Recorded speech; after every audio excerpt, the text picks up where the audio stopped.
Motivation and Goal Setting, Chapter 3.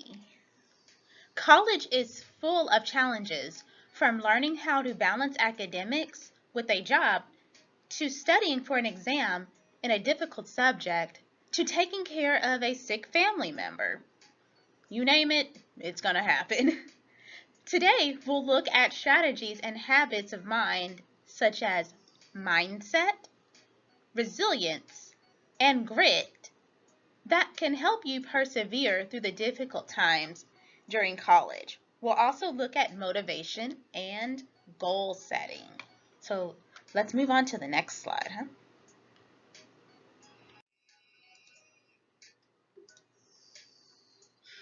Motivation matters. So make some special notes on the content that you're going to see on this slide, because you will see this not only on your Chapter 3 quiz, but it'll also be on the midterm as well. So you're going to see this twice. Heads up, okay?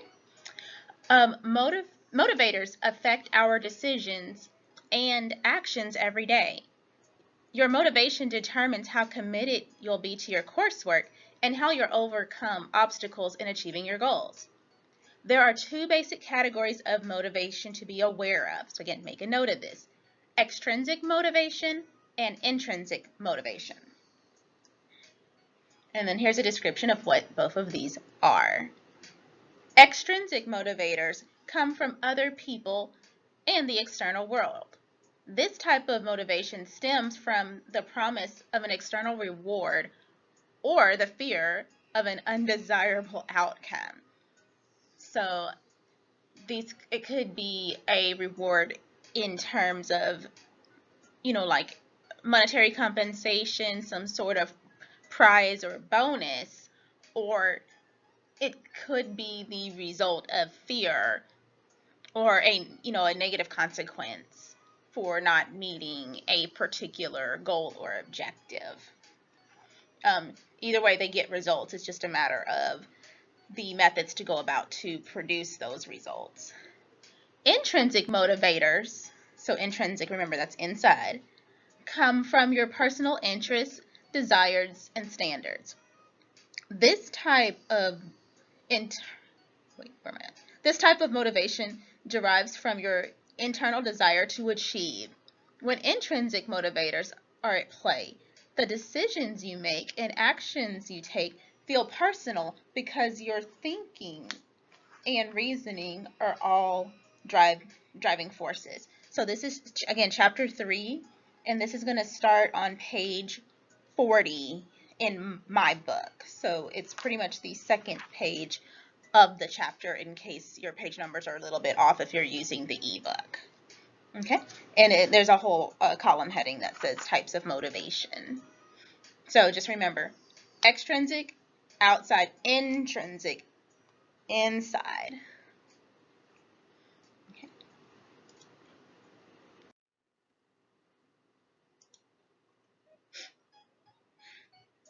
5 questions to help you understand your academic motivators.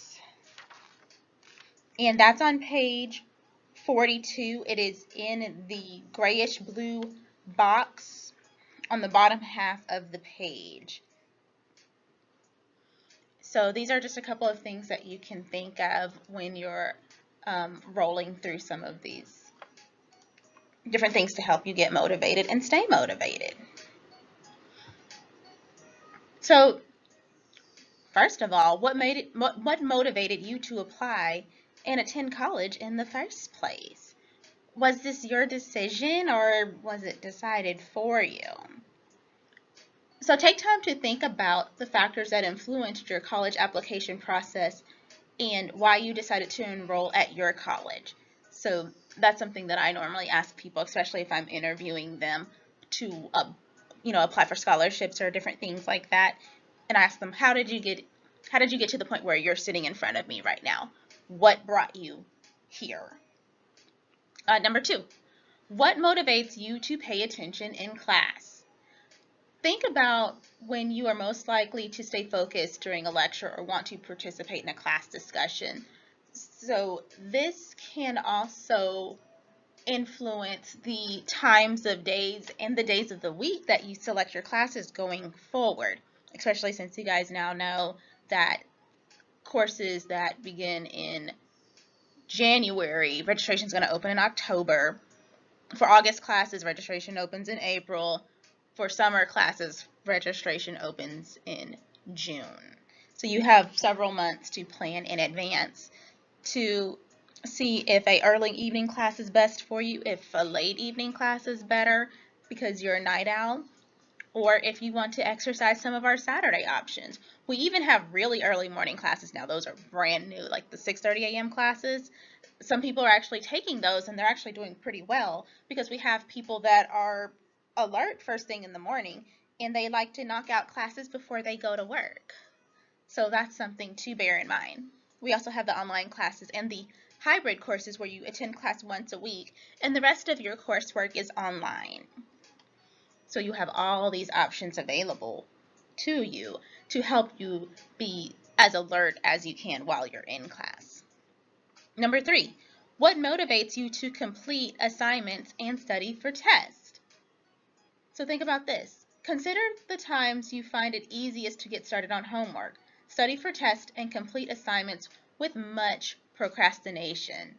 So we want to think of times of the day, again, that you are most alert as far as being awake, but also where the least amount of distractions are going to present themselves as well.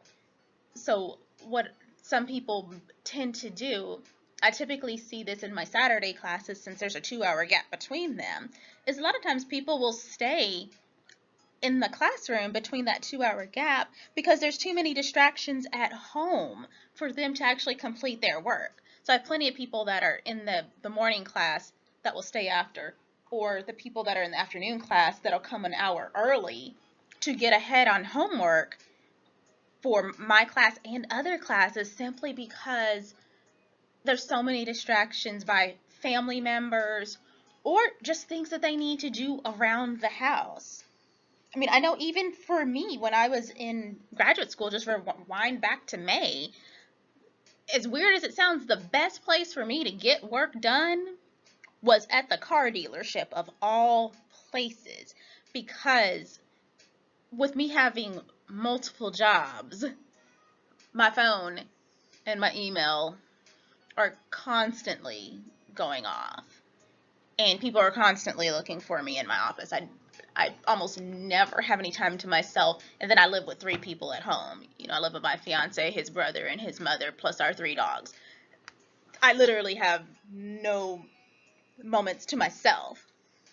But I noticed when I would go get my car serviced, I would pretty much just pack up everything. So I'd pack up my laptop, I would pack up an extra charger, I would pack up snacks, and that allowed me to get a lot of my homework done, because depending on the time of day that it is, especially if I went on a weekday, like over the summer we were off on Fridays, and if I went Friday morning, there was like nobody in the waiting room and I could camp out there half a day and get everything done without having to worry about distractions from work, distractions from home, or anything else impeding my, my focus.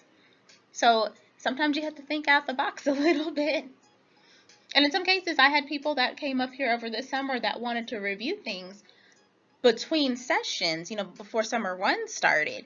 And, they would come to my office and just say, hey, Professor Davis, I just wanted to come up here and study. Oh, hey, what are you doing up here? Classes don't start for another week. I know, but I just wanted to find a place where I could have some peace and some clarity. And, there's some people that sit at the little table that is closest to the window that faces the courtyard. And I would have 2 or 3 people that would come in and just say, you know what, I don't need you to help me with anything. I'm fine right here going over my notes from that last math class that I took, to get ready for the next class that I'm going to be taking. I can look out the courtyard. It's pretty, it's quiet, and it's peaceful. I'm in my happy place here. And we had people that would also come into my building, into the lobby area, and they would do the same thing between sessions. Wouldn't be enrolled in a single class, but they would still come up here between sessions, people that we know. And same thing, they found it as a place to get things done.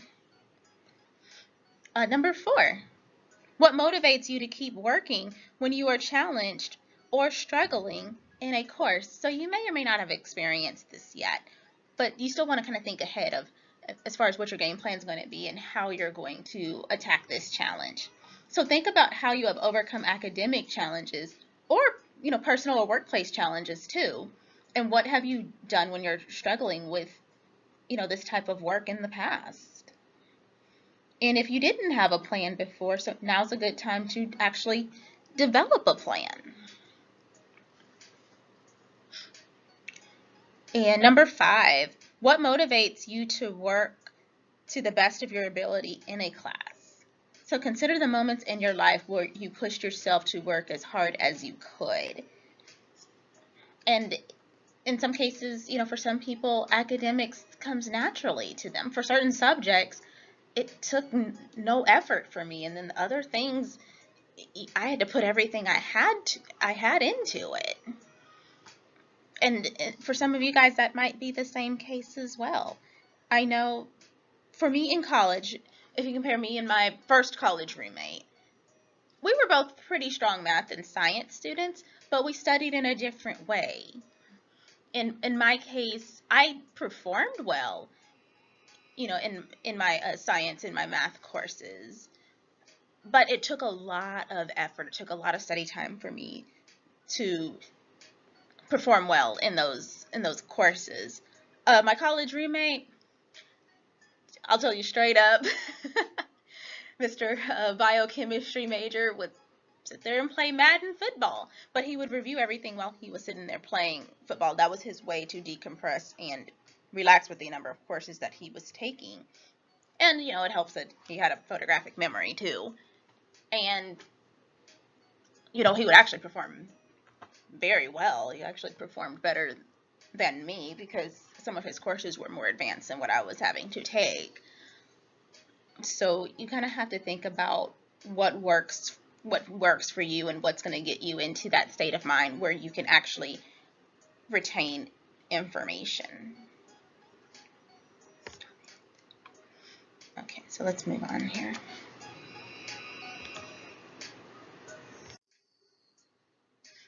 Okay, so let's look at mindset, resilience, grit, and grit matter, sorry. So you're going to see the growth mindset as well as topics that relate to resilience and grit on your quiz and your midterm as well.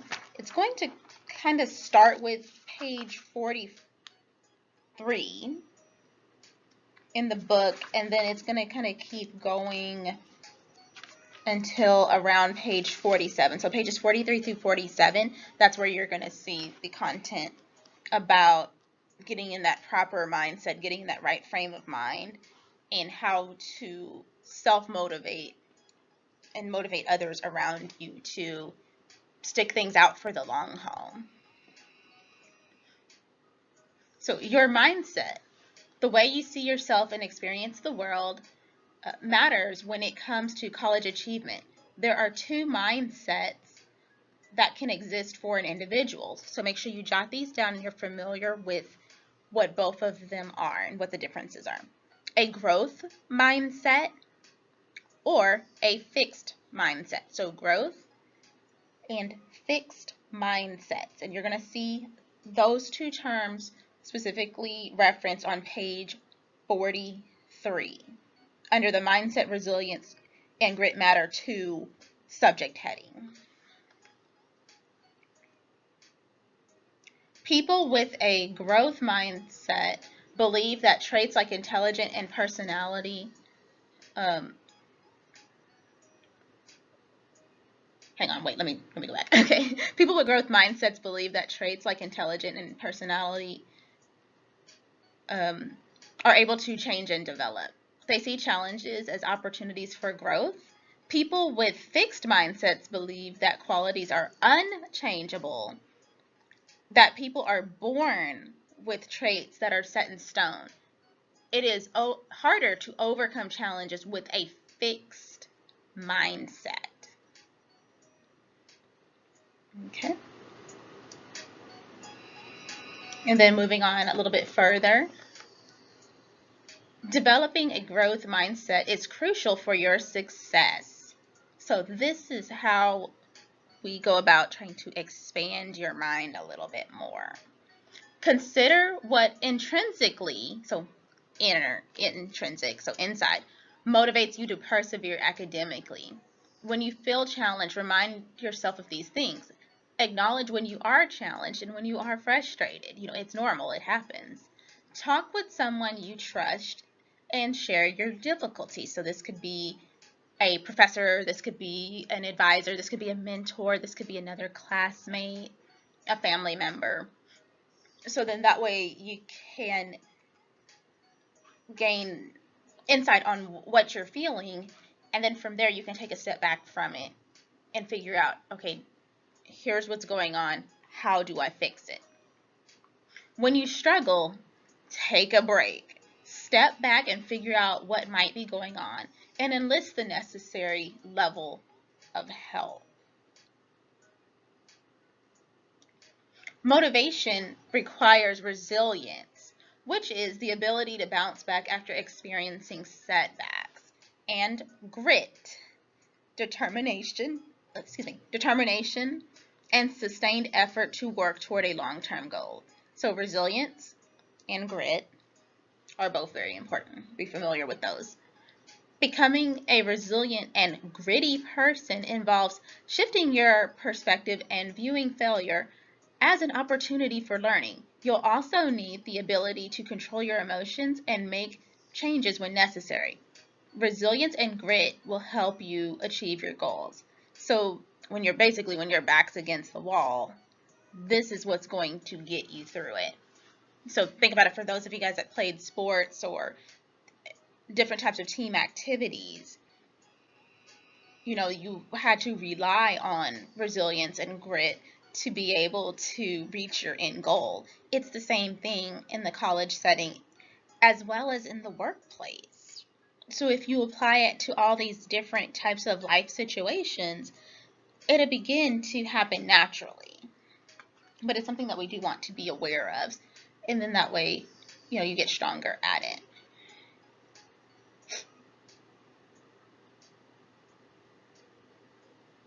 Let's see.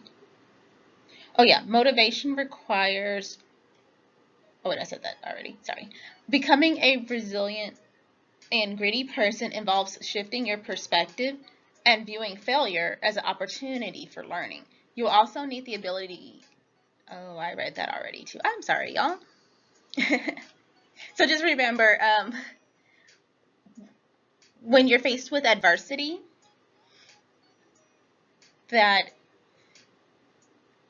the ability to still just stick with it, stick it out, and admit when you need help, that in itself is going to help you grow as a person. So just like that example I gave you guys from chapter 1 with that class that gave me my very first C, I had to get to the point where I had to ask for help because I am not the best person at doing that. And especially at the age of 18, I really was not good at it. So that's an area of growth for me that I'm still working on personally. So let's go ahead. 5 ways to become more resilient and gritty in college. So that's on page 47. That's in the light blue chart. And it's just before you get to the SMART goals section. So again, in case the page numbers are a little bit different, that's the last page that refers to mindset, resilient, and being gritty in college. Again, it's a blue chart numbered 1 through 5. And you want to be familiar with some of this content here too. So here's 5 things to keep in mind.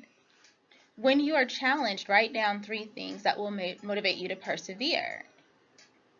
And just a little tip with that, draw on influential intrinsic and extrinsic motivational factors to help you stick through the challenge and not give up.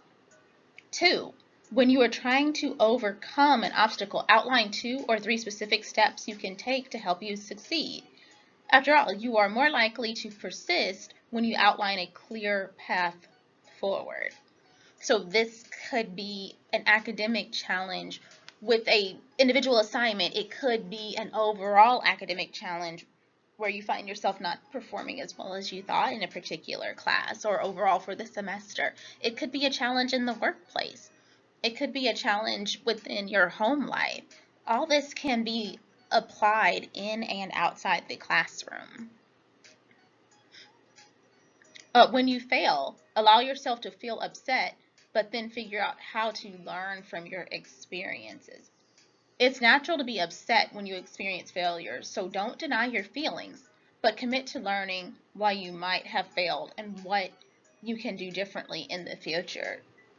So again, sometimes, we have to let you fall a little bit, and that's where you're going to learn. Sometimes you have to take chances. You have to make mistakes, as Miss Frizzle from the Magic School Bus would say. And that's what's going to help you move forward and make the best decisions. Number 4, when you get frustrated, pause and reflect on what you are trying to achieve and why it's actually important to you. Reflecting on the big picture can help you stay motivated and keep your frustration from derailing your path to achievement.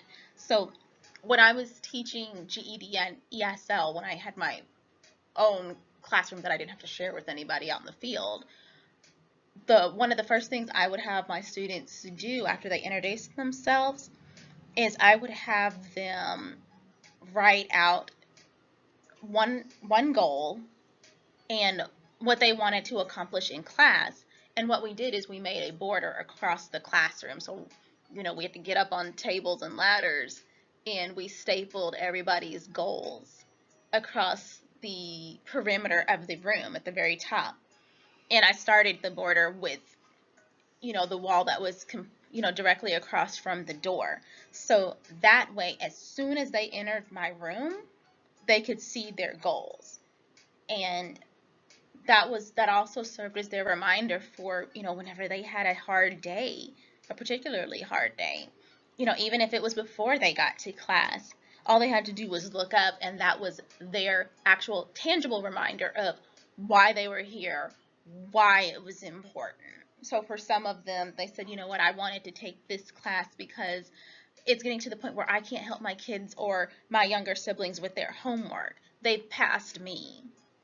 Or I want to set a good example because I don't feel like it's fair for me to tell the next generation to continue to better their skills, whether it's academically, getting a degree, getting some advanced job training, any of those different types of things. If I haven't done it, it makes me feel hypocritical. So let me put my money where my mouth is. For some people, they had personal goals. Like, I want to get to the point where I'm not living paycheck to paycheck. I want to be a homeowner. I want to own something. I want to be able to have something that belongs to me. So you want to be able to think of those things and what that big picture is of why you're here and what this fancy sheet of paper is going to actually open the door to help you do. And then number 5, when you want to give up, take a break, do something that rejuvenates you, figure out if you need additional help, and decide when you will try again. Sometimes you'll want to give up, and that's okay, but also figure out what can help you get back on the horse. So, we had those hard days in class, especially in my GED class, trying to do 5 subjects and preparing for a timed exam. And some of these people were under pressure by their employers, well, if you don't get your high school equivalency credential by such and such time period, then you don't work here anymore. So, they were entering a very stressful situation to begin with. So there were times that I did have to tell them, hey, you know what, you need to step back from this from a little bit, go take a walk, go listen to some music for a little bit, go take a break. In this case, when I first started, these were 4-hour classes, and we were meeting 4 days a week, so we were grinding it out like crazy. So it was a marathon sprint even for me to be able to teach all that content in one day. And there were some days that people had to go home. They were so stressed out.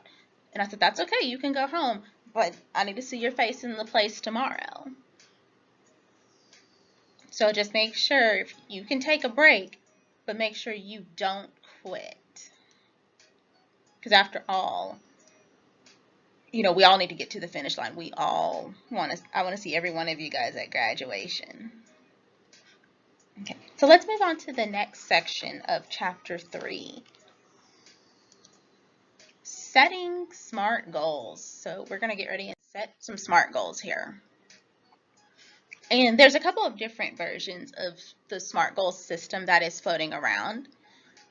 So SMART stands for specific, measurable, attainable. Sometimes you might see it as achievable as well, depending on the version that you're looking at. I've seen relevant as well as, oh gosh, I had to think a second what it was. There was another word for it. And then for T for timely or time-based.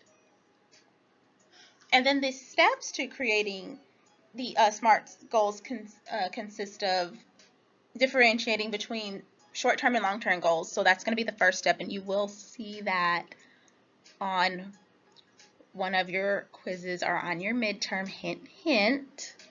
What is the first step? Brainstorm and create a first draft of goals. Use the SMART method to refine your goals and examine what motivational drivers help you achieve your SMART goals. So we're going to start with this from week 1.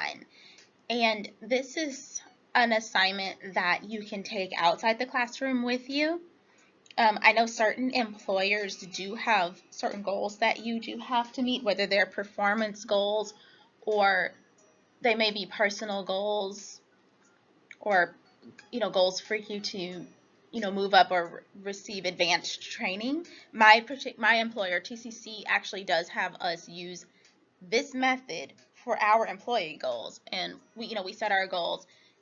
The goal time frame that we have goes from September 1st of the previous year up to August 31st of the current year. So yeah, we're actually getting ready to go through an evaluation period ourselves within next week. And they do look at these 3 goals that we set. So they're career-related goals that tie into the college goals. And they're going to be looking at how we were able to achieve them. And that's 50% of our performance reviews.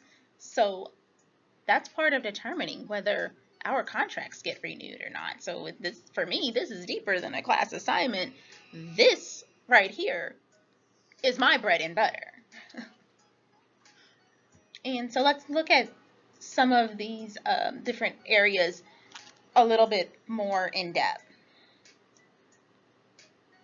And what the premise behind SMART goals is basically to help you take some sort of dream or idea that you may have and help you turn it into something that's a little bit more real.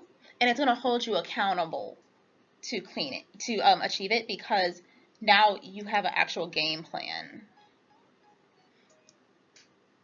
So the S in specific. Okay, so specific, which means it is a straightforward and detailed way to achieve this goal.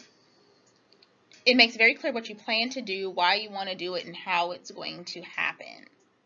So it could be in the form of a sentence or a phrase, but you're stating exactly what you plan to do. Measurable, that's the M.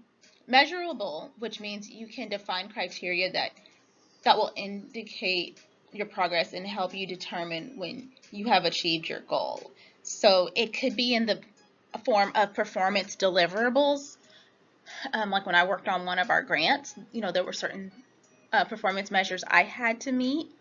When I worked in sales, there was a certain percentage of what we called a conversion rate that I had to meet, as well as from a academic setting.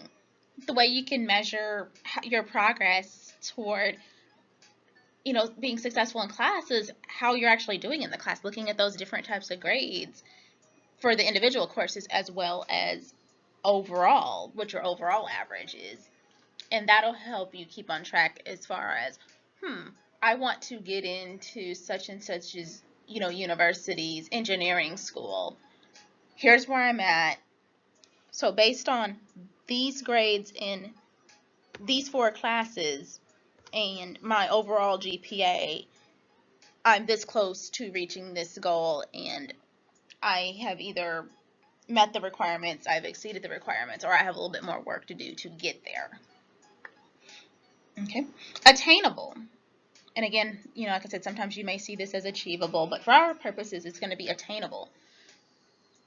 Okay, so which means it is realistic and something you want to commit to. So it's something that you can actually do. So the example I normally like to give here is, somebody may say, my goal is to earn my bachelor's degree. But we want to see, is it actually attainable to earn your bachelor's degree if you haven't tested out of any courses, like you didn't take the CLEP exam, you didn't do dual credit, you didn't do early college, high school, within the course of a year? Is that something you can actually do based on the number of courses that you're going to need to take and the number of hours you're going to need to complete? So for a bachelor's degree, we're looking at about 120 college hours, which is approximately 40 classes, not including anything that is developmental. Can you actually complete that goal within a calendar year? So that's what you would ask yourself, something to that effect. Is it relevant? Which means it makes sense in the context of your long-term plans. So are you setting a goal that is going to help you achieve your overall goal? Because in some cases you might have this over-encompassing goal, and then you might have little checkpoint goals to help you get there. Well, you want to make sure that those checkpoint goals are helping you chip away at the overall big goal. And lastly, timely. Timely, what that means is you can identify a time frame in which the goal can be achieved. So if we take the example of, it's my goal to graduate from TCC with an associate's degree in nursing. You want to set a time frame. So it could be the month and the year. It could be the number of years you want to complete it. Either way, you want to make sure that you put some sort of timestamp on it, because if you just say, oh, well, I just want to get my nursing degree, it could be 1 year from now, it could be 10 years from now, and that's where you see people start and stop. So if we have the end in mind, that's going to kind of help prevent that from happening. And even if something does happen, because life does happen and people have to take a semester off, they are more likely to come back because they're still trying to stay on track with that original timeline versus coming back years later and in some cases having to start completely over. That's what we don't want. We want to get you in and we want to get you on your merry way. Okay. So, we kind of touched on this just a little bit.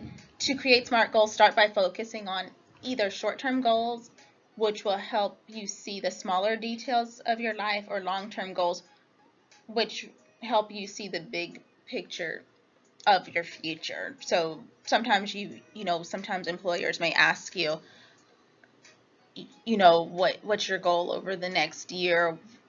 What are your goals over the next 3 years, 5 years, 7 years, 10 years? And in some cases, they can include educational advancement. They could include additional training. They could include plans to start or expand a family. It could include plans to relocate. All those different things can go into that. Then next, think about your purpose for attending college and consider your values. What's important to you as a person and your strengths and weaknesses.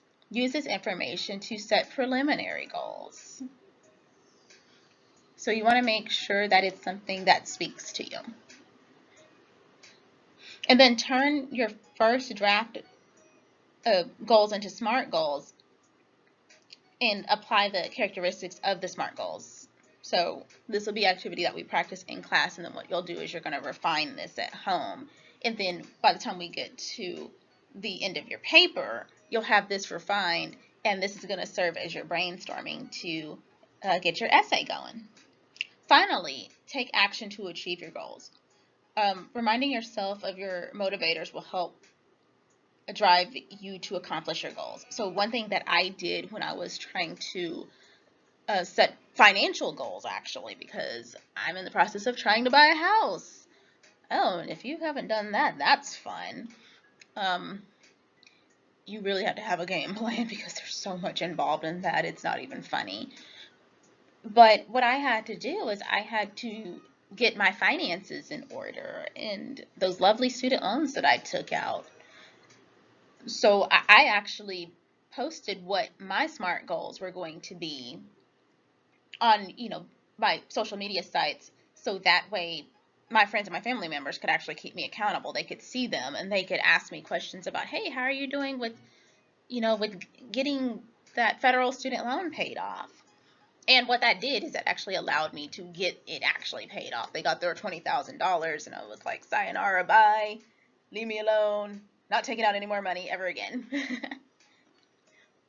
So that's one way I was able to apply that concept in my everyday life. And right now I'm doing it because now I have to save money for the down payment, the prepaids, and the closing cost. So I already have a month and a year in mind as far as when I want to move forward with, actively searching for a house and trying to be in one. And I also have a goal of the minimum amount of money I want to save every single month, So I left some wiggle room in case some sort of emergency situation happens. So like when I originally set my money goal, that was before I had surgery. So those bills for UT Southwestern were not factored in there, but they're in there now. So I had to readjust it a little bit, but I'm still going to be able to maintain my same timeline. So that's something to kind of bear in mind. Okay, and let's look at this last slide. No, second to last slide, sorry, y'all. Goal setting tips, which I kind of gave you a few of them. When setting goals, consider the big picture and then break it into smaller, more manageable steps. With the big picture in mind, it's clearer what short-term goals are necessary in order for your long-term goals to also be realized. It's also important to limit the number of goals. Try to focus on 3 to 5 short-term and 3 to 5 long-term goals at one time. As you accomplish your goals, figure out if there are other SMART goals you'd like to add to your list. Oh, this didn't give me the questions, darn it. When I walked off to some of these questions, it's not on here.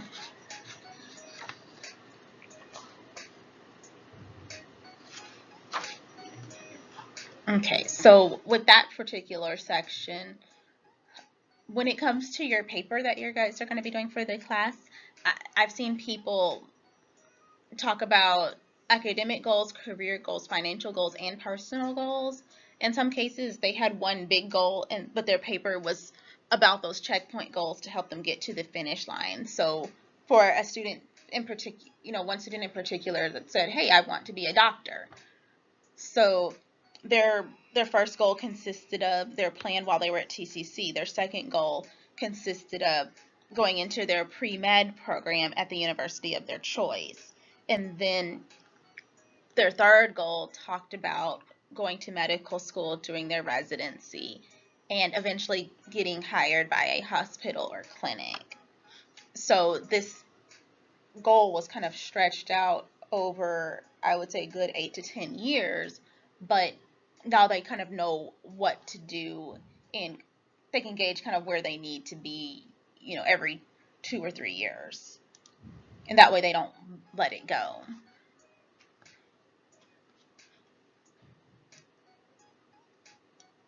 And then in some cases, some of your goals could also lead to some of your other goals. So maybe your goal is to get promoted on the job. That's your first goal. By getting a promotion and making more money, this could allow you to reduce your work hours. So maybe you could be in a situation where you're working 2 jobs. This could allow you to go down to 1. This could lead to your second goal, which could allow you to upgrade your car, maybe purchase a house, purchase some property, have some money to put in the bank for savings, so that way you have a rainy day fund. So that way that will change the trajectory of your life. And then this could lead to your third goal. So in some cases, some people said that, you know what, I want to have some more family time. So maybe they didn't have such a firm, concrete goal. It was more of, this new position would give me the opportunity to not have to work 60 hours a week. I can work a normal 40 hours, and I can actually see my family and friends and actually have a life outside of work and actually be able to do things with my family members. Maybe I can go on a vacation or not have to always say no, or maybe I can go out to eat. Just those little bitty things to help improve the quality of life.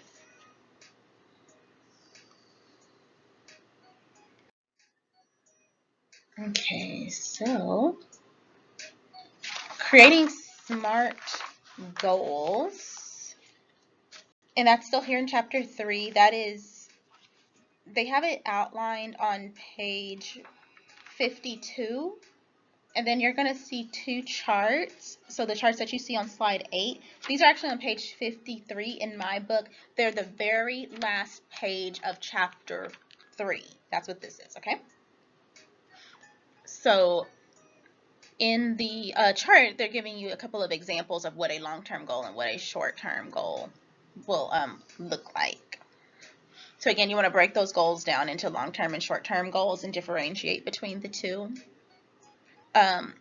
Create a first draft of what it looks like, and then what you're going to do is you're going to test run the SMART goals test. So with your goal, you're going to ask yourself the questions. Is it specific? Is it measurable? Is it attainable or achievable? Is it relevant? And is it timely? And then you also want to keep in mind some of those things that will help you stay motivated and stay on track. And then lastly, there's a newer, updated version of the SMART goals system, and that actually steps back a little bit. That's going to go back into pages 50 and 51, and you can actually see where the SMARTer test looks like. They have a SMARTer goals checklist. It's in a small blue box on the bottom of page 51. And what it says is, oh, sorry, I'm on the wrong slide. But I go ahead. Is the second E refers to evaluate your goals regularly. So E is evaluate. And then the second R is redo. So redo your goals if your priorities or motivations have changed. So sometimes you may have to go back in there and retool and retweak some things. So for our purposes, you'll want to do probably the SMART goals, and then as you get more comfortable with this type of setting, then you may want to upgrade yourself to SMARTer. Because in some cases, like they said, at the beginning of this course, you may have 3 particular goals set, and I've seen things happen throughout the course of the semester where people have said, wait, I know when I turned in my outline, I said my 3 goals were this, but I had a change of heart. Can I change them? Yeah, you can make that change before you turn in the final copy. Absolutely. Okay, so that right there is the end of chapter 3. So again, that had to do with motivation as well as goal setting. So we want to make sure that we are familiar with those concepts. We pay special attention to what those are, because you are going to see this information on your quiz that's going to be for this chapter, and you're also going to see it on the actual test itself.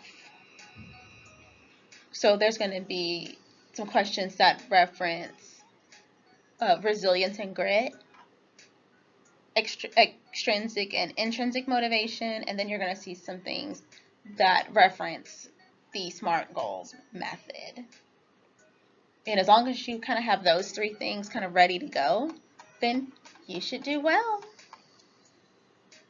Alrighty guys, so that's the conclusion for chapter 3.